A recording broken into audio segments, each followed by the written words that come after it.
Okay, 6:22 now. Resolve that the Board of Education return to executive regular session. 6:22.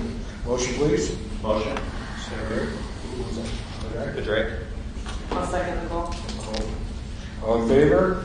Aye. Okay, that's it. Presentations. All right.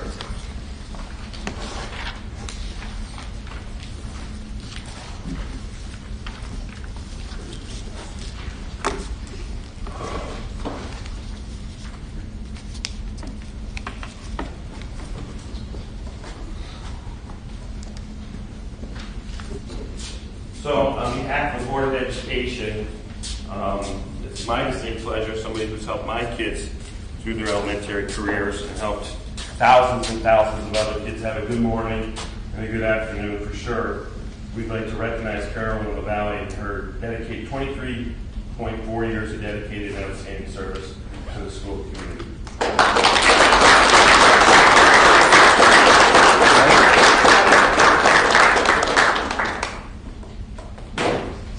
They're in a great cafeteria. Really help school function. Thank you so much. Enjoy your retirement. Thank you. Thank you.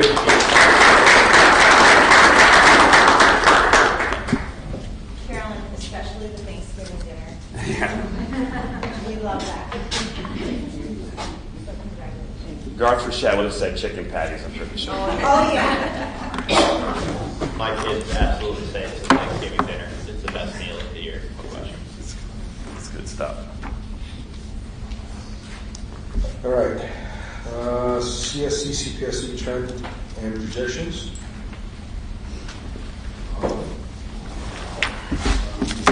Right here.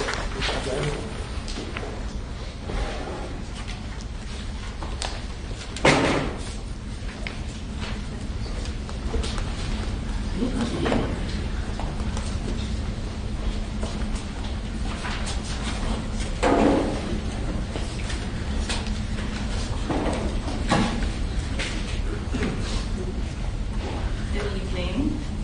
We're just going to give you a quick overview of the Special Education Department and some highlights from our department.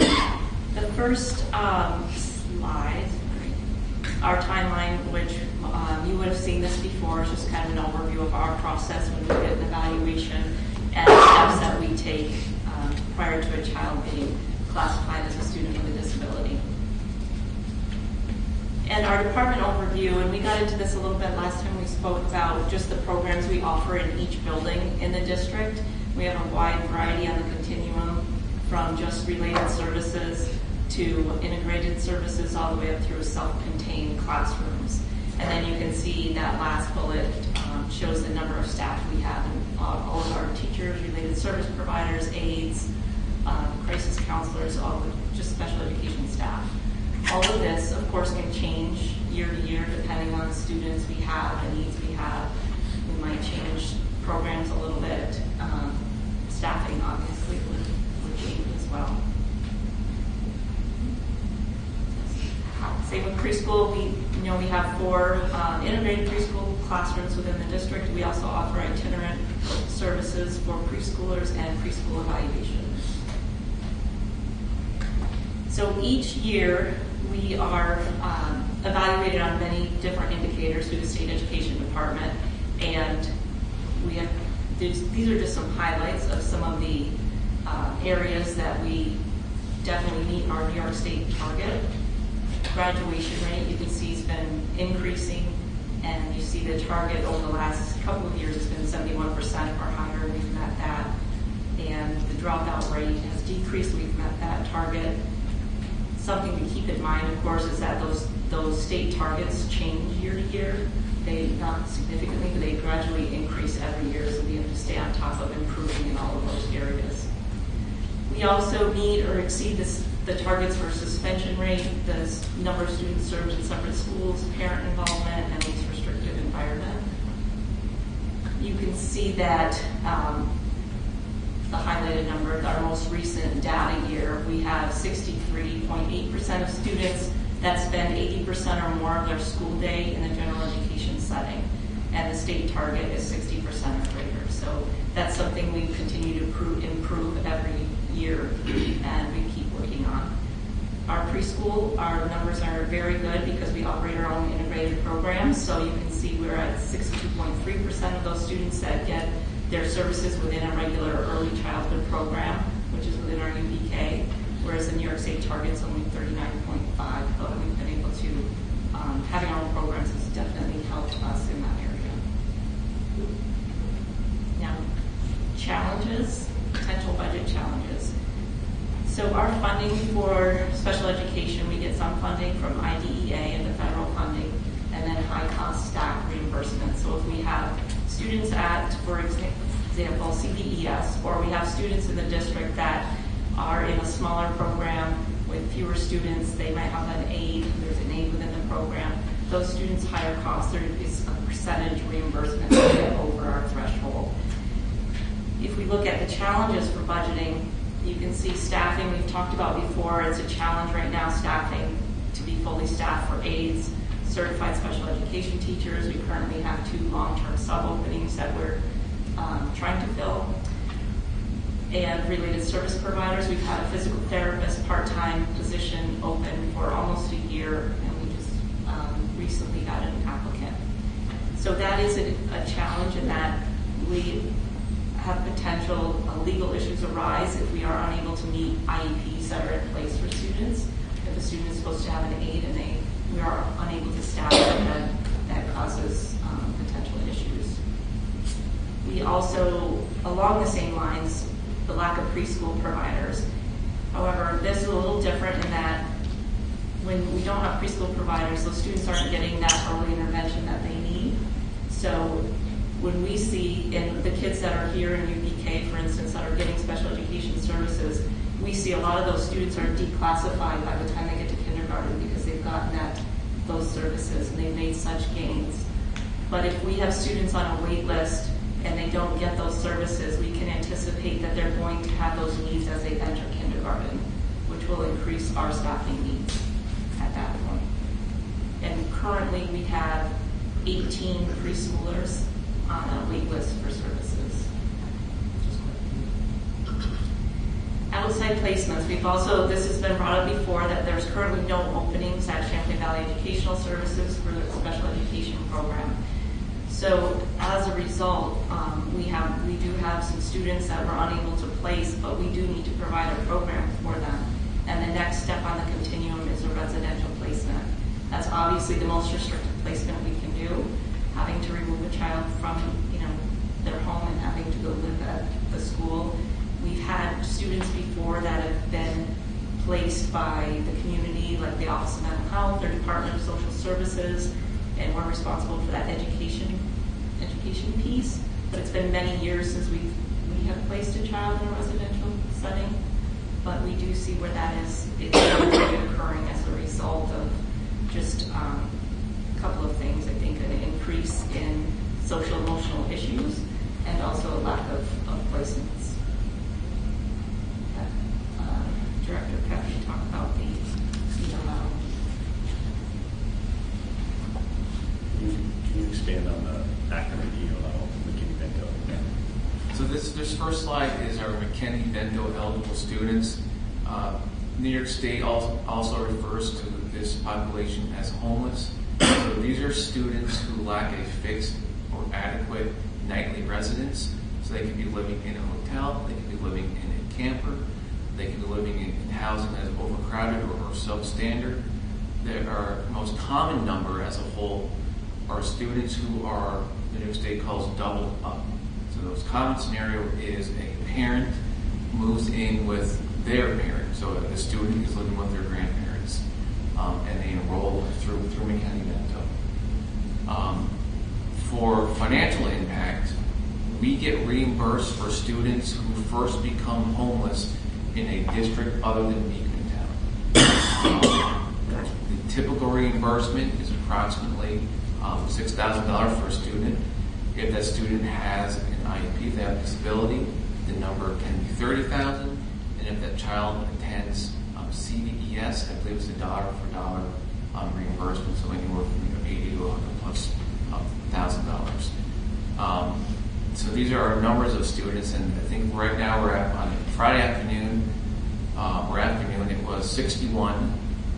It's only Tuesday, but the number has gone up by 4 since this graph was sent to the board. Oops, go back. So these are our reimbursements rates that we get each year. Our last year that was finalized, 21-22, is down there. It's approximately 140,000. You can see there was a high year in 2018-19, and the next year, a couple of years, drop. And this is good news. So a homeless student, once they achieve a permanent housing, they are no longer considered homeless. And then I have a couple of students who were placed at BOSIS, so that's the significant drop off. And that is counted today in this school year. I do anticipate that number to go up on next year's graph. We've had, I think, 18 or 19 students who are reimbursable move into the district this school year.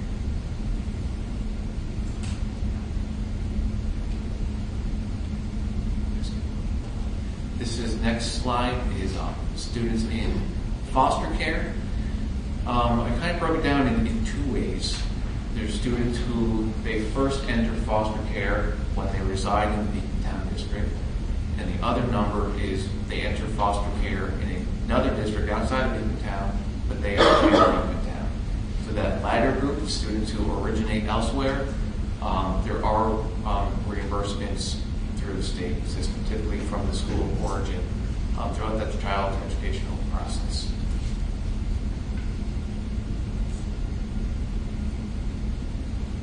This ELL stands for English Language Learners. So these are students who, when they enroll with us, we note, or a teacher notices when they first meet them, in case we missed it in the registration process, that English is not their native language. We then give them a test to assess their English language speaking skills, and if they qualify, then they get classified as an ELL student. These students are entitled to additional instruction. The highest level of need, they will receive 6 hours of instruction a week at a minimum, and most students qualify for 3 hours a week. We've had a little bit of an increase this past school year. And a budgetary impact, we currently have 1 ELL tutor, BTA rate of $35 an hour. Her schedule is, it's a bit tight at the moment, and we've spoken in depth, and just luckily, for whatever reason, not luckily, just it is what it is schedule-wise, there are no ELL students at BES at the moment, so she's able to have full days at other buildings. If that were to change, we have to go back to the drawing board regarding the increase in hours. And I do just want to mention, because we're talking financial pieces, we also we have a set-aside funding amount for our McKinney-Bento students. We can assist with certain needs that arise for that population. We've paid for immunizations in the past so they can enroll in school without delay. Supplies, things of that nature, we help facilitate for that population.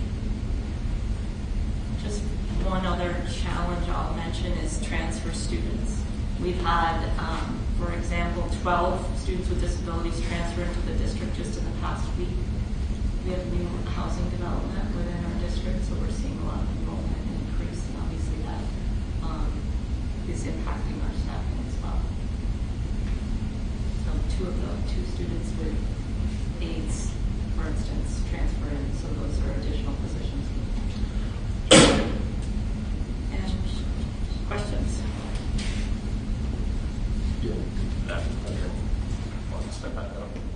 You can do the presentation. You can do it there. My question was, so I mean, obviously this year when you gave your presentation at the beginning of the year, you were talking about the percentage of students that are now in that least restricted environment. With some of the kind of the concerns that you're talking about now, new students coming in, staffing issues. I know and correct me if I'm wrong, but we did eliminate some of the 12-1-1 classrooms. Is that correct this year? Yes, correct. Do we have any metrics that we're tracking, things that we're looking at to see if that transition to that least restrictive environment, if we're doing that effectively for these students, classrooms, are we looking at, classrooms or tracking the number of classrooms being evacuated on a weekly, monthly basis, holds in place, things like that? Have those numbers gone up, gone down since we've made this transition? Yes, so we are tracking all of those data points you just mentioned about Okay. holds in place, evacuations.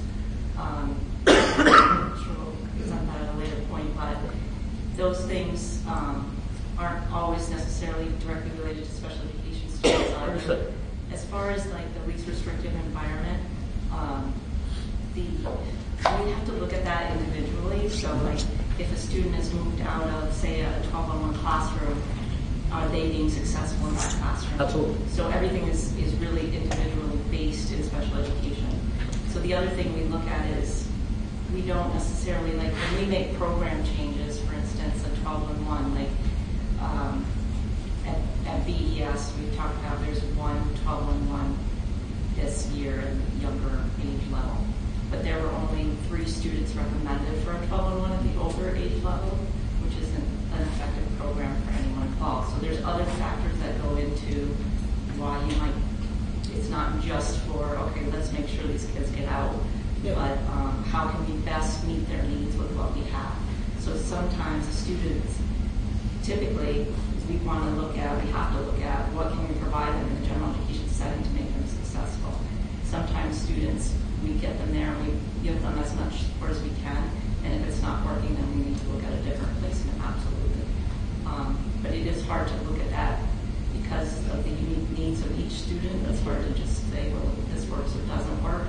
It's really based on that individual student, and then at the end of the year, like how many students do we have for these programs, and this might be one recommendation for them, but it's not necessarily the only thing that will work for them. So how else can we meet their need in an effective way? Sure. Makes sense.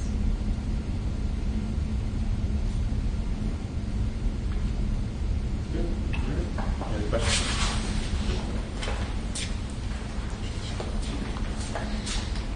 Thank you.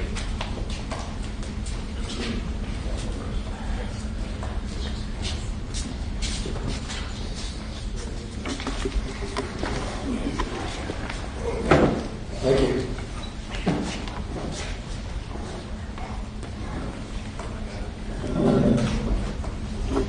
Crisis division.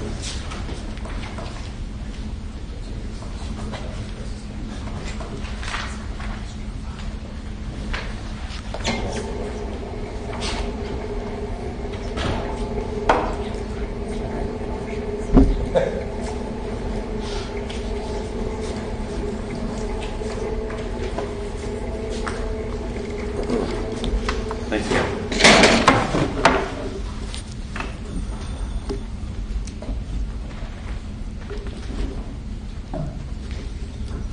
This is when the crisis committee topic.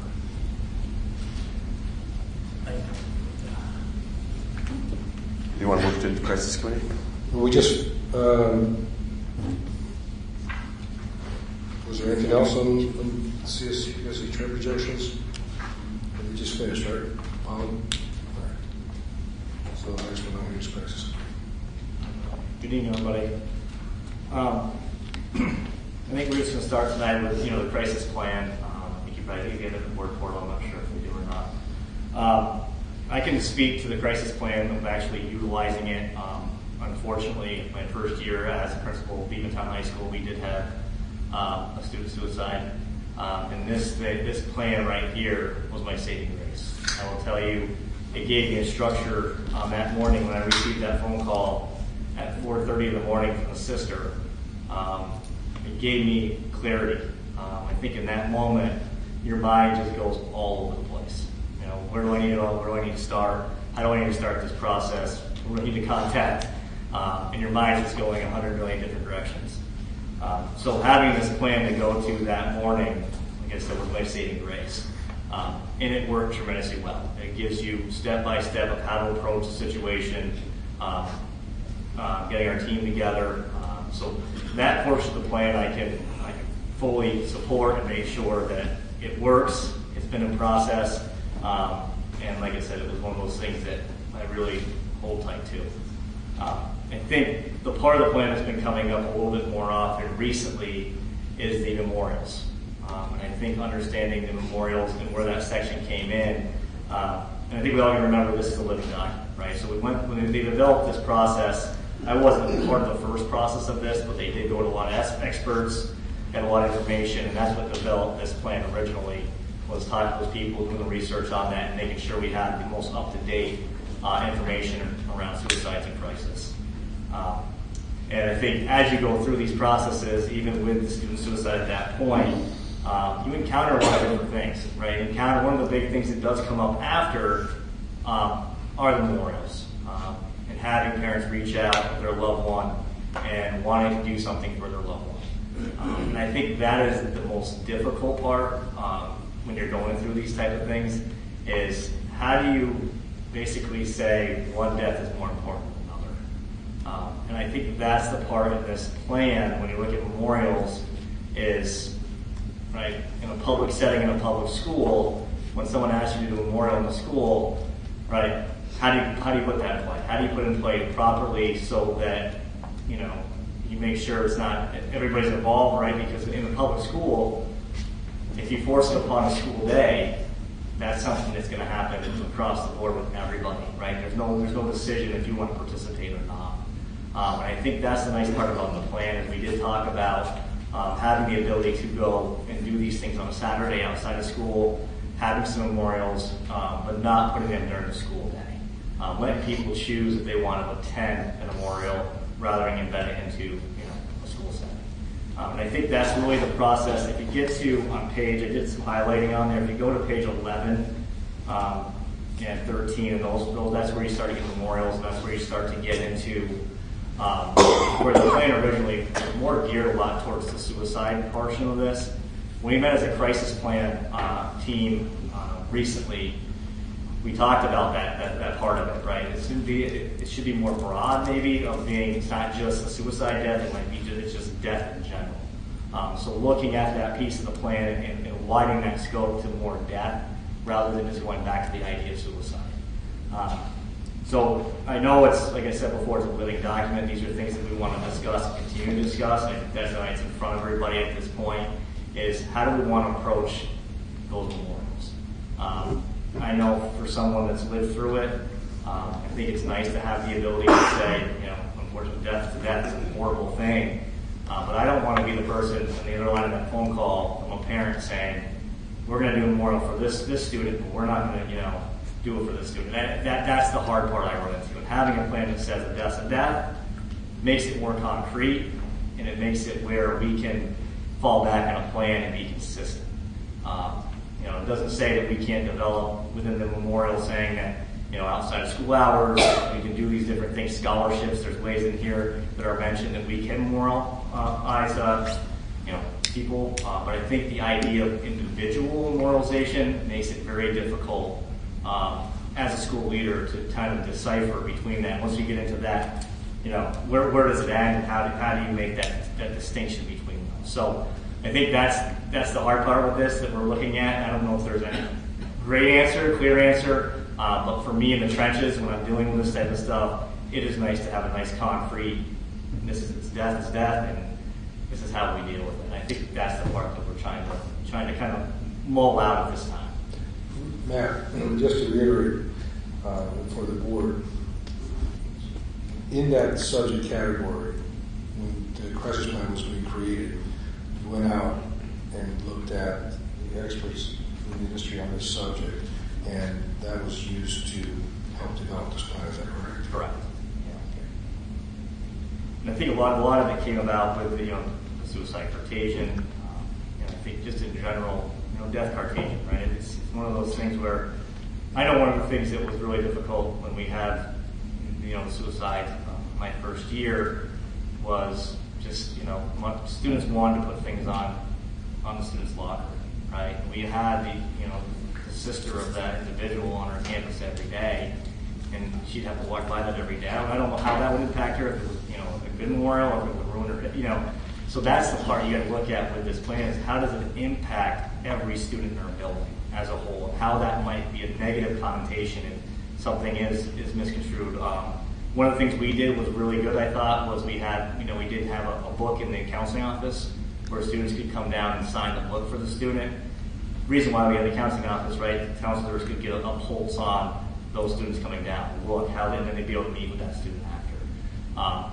But those are the type of things that we look at here, and I think it's difficult to kind of mull through that process. But I think making it more broadened, where we're not just talking about suicide, we're talking about death, and memorials are something that is not individualistic unless we're looking at something outside of the school day. And I think that's where we've kind of come to the most recent process. So like you said, it's never ending. Our team meets. We're going to meet again.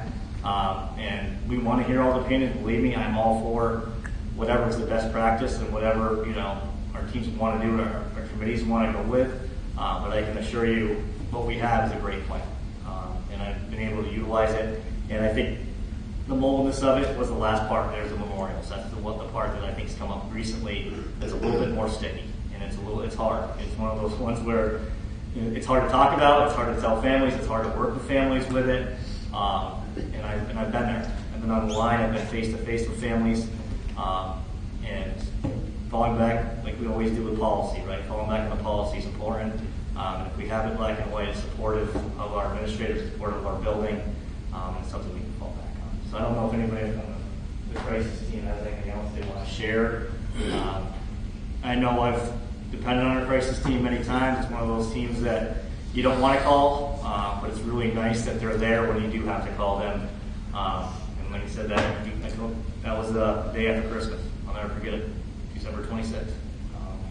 And the people were there. Our crisis team was there on December 26th to receive that phone call, and we got together and met, came up with our plan, and had it ready for when the kids came back, and had counselors ready here on campus on the 26th December for support. So the plan works, and that's just following everything that was in this plan step by step. So I can attest to that piece of it. Thanks, Matt. I think Mr. Marin is 100% accurate that when the plan was formed, we were given direction by the Board of Education to leave no stone unturned. I know there's people here in the audience who worked on that plan. We had national experts, we had state experts, we had our local experts, and we built a state-of-the-art plan. It's interesting now that the state is requiring the plan. We did the plan before the suicide prevention plan, at least before it was required. So I give a lot of kudos to the people who really did do a lot of work. It's not a pot. It's something to get you through the worst situation, right? There's nothing popular about any of these conversations. There's nothing that people feel really good about other than there's at least a way to get through it that's well thought out, because your thinking isn't clear when you get in those situations. So with that, does the board have any questions for Matt or members of the crisis committee that are here?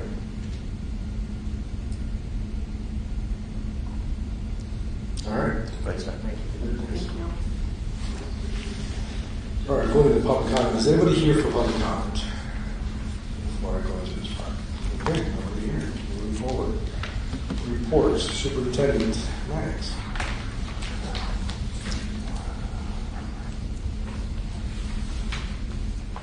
My report is short because I'm sure we'll have a good report from Devin. We have been working with our different state agencies on what our projected state aid rate will be, and it does look like the state is saying we're going to fall off a fiscal cliff at some point, which makes sense, I guess. But they are going to balance everybody's funding, fully fund everybody, and we've been underfunded. So it does look like we will get a second round of the funding to bring us up to what looks like will be, what they are saying will be a fully funded public school. So we look forward to seeing that. It's really good news for Beekmantown. The economy, and whether we hit a recession or not, that will all drive negative downturn down the road in state funding. But this year, it looks like the politicians are going to keep their promise. All right. Business. You're lucky tonight because I don't have a whole lot either. I actually do have a meeting on our budget tomorrow, actually, so I'll hopefully get updated information there. So I won't have much tonight, but watch out for the next couple months because I'll be diving into the budget And we're also working very hard on the capital project. Yep. So we will be bringing that to the next meeting as well. Yeah, why don't I just bring up something? So, thanks, Jenna, triggered. We had a conversation late today on this. The capital project's moving on fine. Something that's going to have to go to the operations committee is we do have a public PA system, public announce system here that is old. It's probably some of the wiring is from the original school. Excuse me. So it's probably time to have a PA system that works. And we talk about school safety, right, and all the far reaches and nooks and crannies of the school. I know those two gentlemen have been doing a nice job labeling all the doors and finding, looking at all the issues that we have, and we've been looking at vendors. So that right now we're to the spot where we're thinking that actually will go in, we'll present to the operations committee to consider putting that into the capital project so that we get 80% aid back on building out a really state-of-the-art PA system that works for all of our kids and teachers. And the hope is with it too, the architect got back to me today stating that they could push that through faster first. Yeah. Because we don't want to wait on this if at all possible. And they could start that as early as next year if they could work while students were in school. Yeah. So, because we really want to push it as fast as we can to make sure that's, because it's a safety concern, of course. So it's working now, but we're always patching it. We're always spending a lot of man hours on fixing it. Some components of the PA system are very old, not all components, but. So we'll be presenting on that next meeting as well, the more detailed finances and everything else, so you guys can take a look. And then, of course, we'll be starting budget, so you can look forward to that. That's it. All right. Let's see here. You're up. Sweet. All right, we're going to start off with the high school recap for today. So the high school had 108 students on high honor roll with distinction with an average of 95 or above, 136 on high honor roll with an average of 90 to a 94.99, and 112 students on honor roll with an average of 85 to an 89.99 in our first marking period. Our BHS teachers and students have worked extremely hard during the first quarter, and these results demonstrate this immense effort. The high school leadership team of teachers, administrators, counselors, and staff members have met several times this school year to collaborate around campus-wide initiatives and culture. The team created a craft night for all BHS staff interested in attending. It's Monday, December 12th. The faculty could relax and enjoy each other's company, engaged in holiday crafting, hot cocoa, and cider. Mr. Pizarro has also developed a student leadership council composed of high school student council officers to collaborate and discuss ways to build a culture and community within the high school. Just had a meeting today. Heard it went very, very well. And we've got a whole bunch of stuff coming, which is really, really great. Also, the high school will be conducting an activity day on Thursday, December 22nd, the day before break. We'll be doing some ice skating. We've got the volleyball, badminton tournaments, which are a big, big thing. We've got some crafts and a student-teacher bake-off.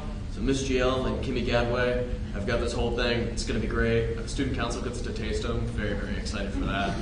And then there will also be a section where there's quiet reading and socialization, and many other activities to build additional social and emotional wellness prior to winter break for our students. On to the Cumberland Head Elementary School report. Students at Cumberland Head were able to celebrate Thanksgiving once again in a special way. The students and staff would like to thank Carolyn LaValle and the kitchen staff again for serving the traditional Thanksgiving meal, oven roasted turkey, mashed potatoes, etc., etc. Best meal, I'm going to be honest with you. It tops the whole thing. Students and staff are so appreciative of the time and effort it takes the kitchen staff to plan such a great meal. It was delicious. In keeping with the holiday tradition, students decorated holiday cards for seniors in the local nursing home. Cards will be delivered to Pine Harbor and Villa's home, and the fourth grade chorus and winter band concert will be held on the 21st. Additionally, Singing Santa will make his yearly visit to CHES on December 22nd. He leads traditional holiday songs, and the CHES student council will again be doing 12 days of giving food to a food drive. It'll be collected and given to local food pantries. So if you happen to visit Cumberland Head, you'll notice the lobbies also is decorated beautifully with holiday lights and winter decorations. So thank you to our daytime custodian, Jolene Daniels, for her hard work on this. In addition to the BAS activities that are currently being offered at CHES Monday through Thursday, there are also ELO opportunities available in December on the weekends. So students in grade 3 have the opportunity to visit the Biodome in Montreal. The exhibit ties directly into the 3rd grade next generation science standards as students are learning about habitats and how organisms survive in the various habitats. 3rd grade teacher Carrie Beatty is also leading this ELO. Sports Mania is also going on here at the main building for 1st through 5th graders, for both CHAS and BES students on the main campus with the BCSD physical education team here. Students will also be able to mingle with their BES peers while engaging in a variety of sports, team building, and cooperative games. Now moving on to Beekmantown Elementary. So the Beekmantown Elementary welcomed Mary Swanson to our building in November for some data review. All teachers and counselors were given time to review FastBridge math and reading data, as well as our SABRES data. SABRES is a universal screener for social, emotional, and behavior concerns in school-age children. All of this data is to ensure we are on the same page in providing the best education possible for our students. And then our PTO invited families in for our second Pastries with Parents event this last week, and our 2nd annual Holly Jolly Lane was just this past weekend. So coming up, we'll have the Frosty Shop where students can shop for their loved ones, and we offer a heartfelt thank you to our PTO and parent volunteers. Thanks to this organization, this organizational efforts of Mrs. Bartlett, we are welcomed the New York State Police K-9 Unit to BES in November. Also this past month, they had Pajama Day for the pre-K with a short movie in the auditorium. They are offering a big shout out to Mrs. Lyons and Mr. LePew in the high school for the tasty popcorn too. This Friday, they're going to have a school-wide spelling bee. They have over 20 participants who will compete to earn a spot in the local spelling bee and hopefully move on from there. Mrs. Eilers and her committee have done a wonderful job prepping this whole thing. Classroom doors have also been adorned with all kinds of holiday decorations. This is a competition all across the building. The students and adults alike are enjoying how festive the whole building looks. So happy holidays from BES. And Beekmantown Middle School. There were 195 students who earned high honor roll and 85 that achieved honor roll. Band and chorus students have been busy rehearsing for their winter concert. We invite all board members, to attend on December 19th at 7 p.m. in the auditorium. They'd also like to congratulate the following middle school singers for being accepted into all candy chorus. That's Callie Denton, Catherine Hendry, Allison Baudet, Cooper Boire, Jade Berto, Mikhail Gerard, Haley Dickinson, Evan Eldridge, Bentley Richards, Cole Stefaniak, John Farley, Elijah Hamilton, and Peyton Mannix. Paxton Mannix. Come on. Pardon me. We love Paxton. National Junior Honor Society students are also selling Make-A-Wish stars. The money's going to go to grant a wish of a local child with a critical illness. Also on December 22nd, BMS is going to give back to our community by making it a day of service. Our students will participate in making chemo care packages for students undergoing treatment, providing books to the JCEO and elementary students, making wreaths and ornaments for senior citizens, ringing the bell for the Salvation Army Kettle Drive, and writing graduation cards to the National Honor Flight members. That's all I have for you today. I just want to add on to the BES. I know that they got first place in the holiday parade. Yeah. Okay. That was fabulous. It was great. Yeah. That was Congratulations. Yeah. A lot of work goes into that. People were very excited about that. That was good. Nice job, thanks. I like the flag and I like your jacket. Thank you, I appreciate it. Let's see. Minutes. Result of the committee.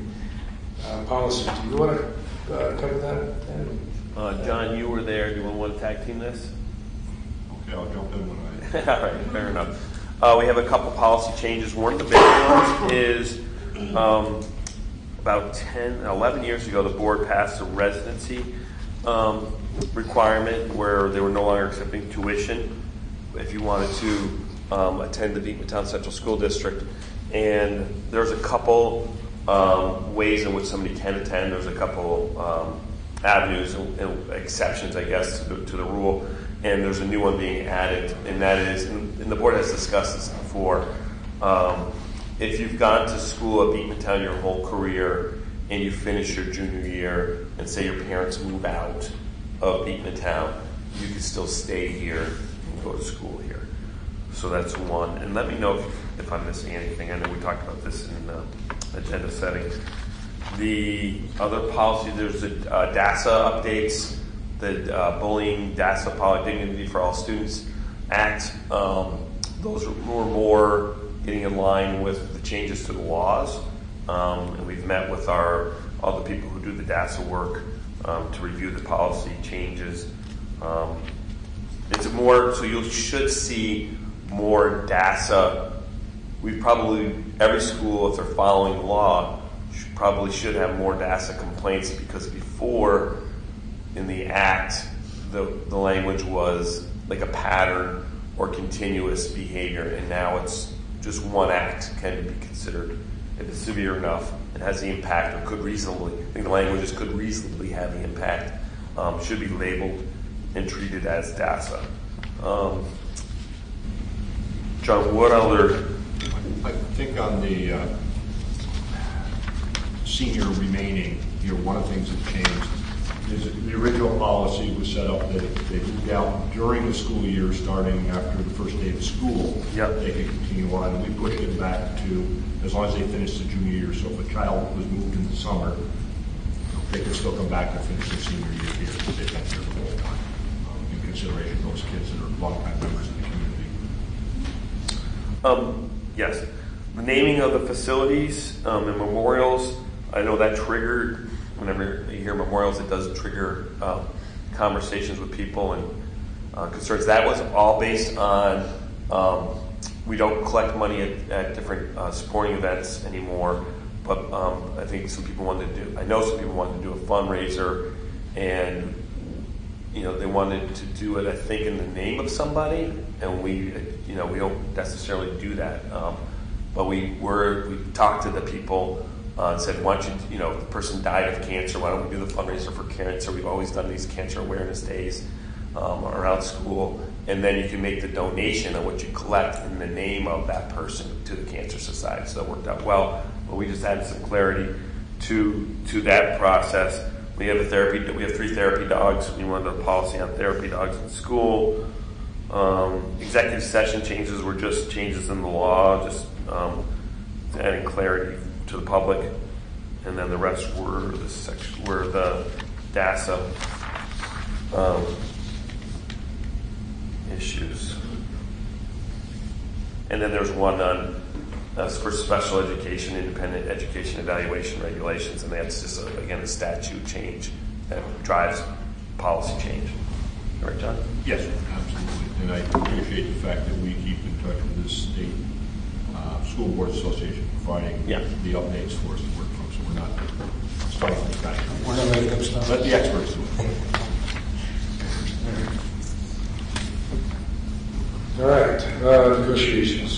So I'll cover a little bit of that. There's a few of us here. We met with the administrative staff, negotiation team. I think that went pretty well. We just went over this with the rest of the board in the executive session, all the details. I think it was adequate, well done, back and forth. And I think everybody seems to be pretty happy with where it landed. Anybody want to add anything to that? All right. Let's see here. Next, minutes. Result of the superintendent of schools recommends to the Board of Education to approve the following minutes. Motion? Motion. Andre, second by Patty. Any discussion, questions on it? All in favor? Aye. Motion passes. Result, the superintendent of schools recommends to the Board of Education to approve the CSC, PSC 504 recommendations dated 12/13/22. Motion, please. Motion, John. John. Second. I'll second. Discussions, comments, all in favor? Aye. Motion passes.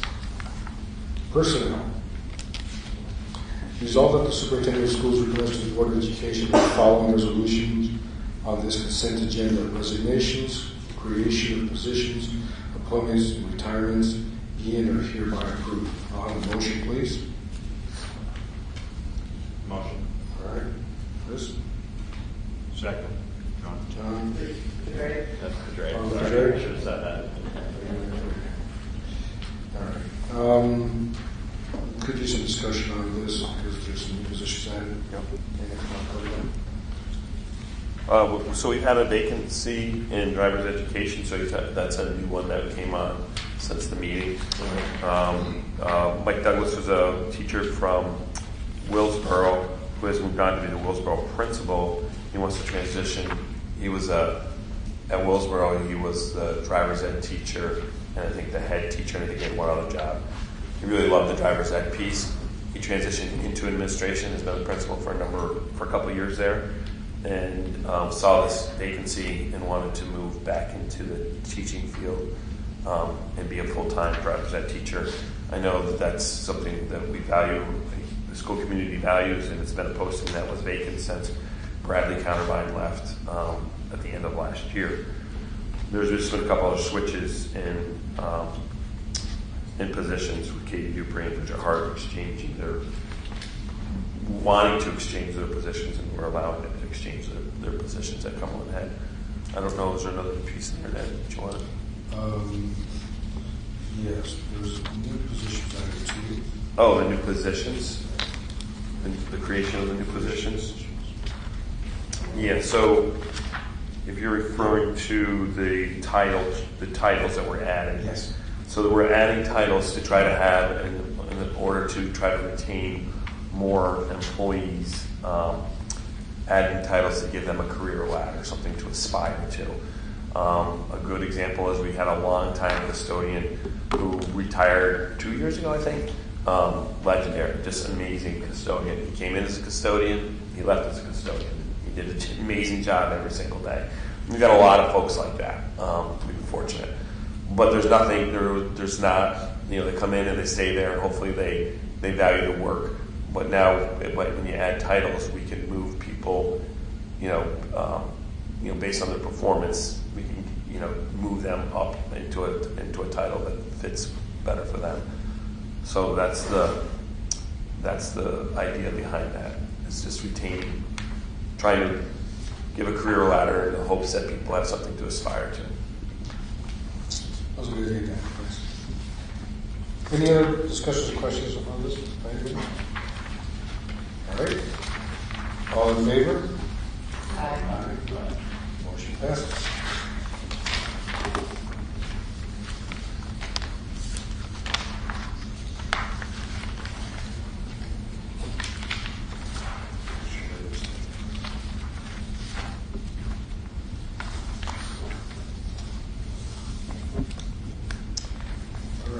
Consent agenda is on this. Resolved that the superintendent of schools recommends to the Board of Education that the following resolutions on this consent agenda: crisis response plan, organizational plan, side letter of understanding with ETA, robotics, Future Farmers of America, and Piano Companies, and memorandum of agreement with BAA, and are hereby approved. Motion, please. I'll motion. Okay, Patty. I'll second. Any discussions or questions on this consent agenda?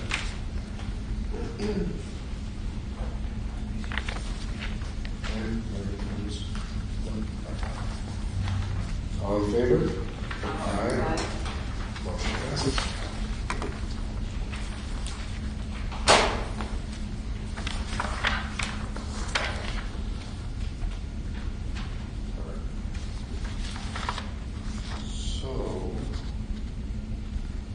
Policies.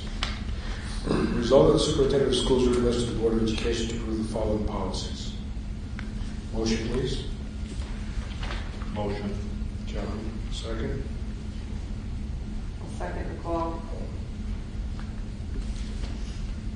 This is all Dan just covered. Any questions on it? All in favor? Aye. Motion passes. Financial. Resolved that the superintendent of schools recommends to the Board of Education that the following resolutions on this consent agenda: transfers, tax collectors, report, and grants be and are hereby approved. Motion, please. Motion. Drake. Okay. Second. Second. Discussion. Anything to this transfers? All right. Roll call. Drake Bean, Yes. Douglas Beebe, John Fairchild, Yes. Christopher Gadway, Yes. Patty LaFlemme, Yes. Ed Marin, Yes. Nicole Pupor, Yes. Richard Sears, David Trudeau. Motion passes.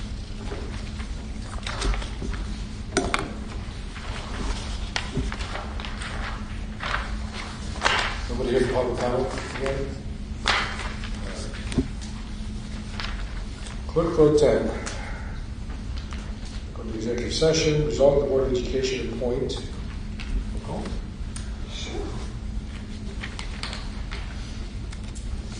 As Clerk Pro Tem for this meeting. Motion, please. Motion. Addie. Second. Second. Very great. All right, all in favor? Aye. All right. There will be no vote coming out of executive session the next meeting. Resolved that the Board of Education enter executive session to discuss the collective negotiations pursuant to Article 14 of the Civil Service Law. No. That one's done. Oh, that's right. You did make that So, change that. Resolved that the Board of Education enter executive session to discuss the employment history of a person or persons. Aye. Motion, Jerry? Second. John Fairchild. All in favor? Aye.